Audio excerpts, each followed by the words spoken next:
দেখুন বন্ধুরা, রাস্তার মাঝখানে অবাক করা এক দৃশ্য।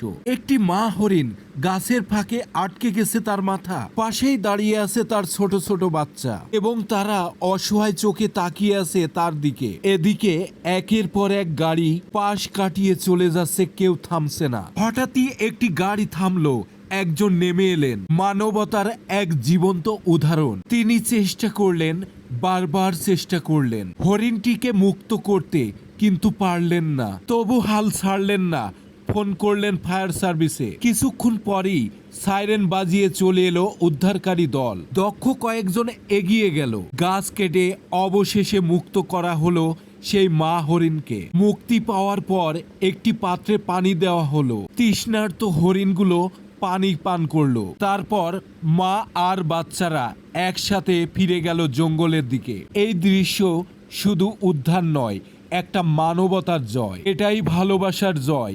আপনি হলে কি করতেন? অবশ্যই কমেন্টে জানান।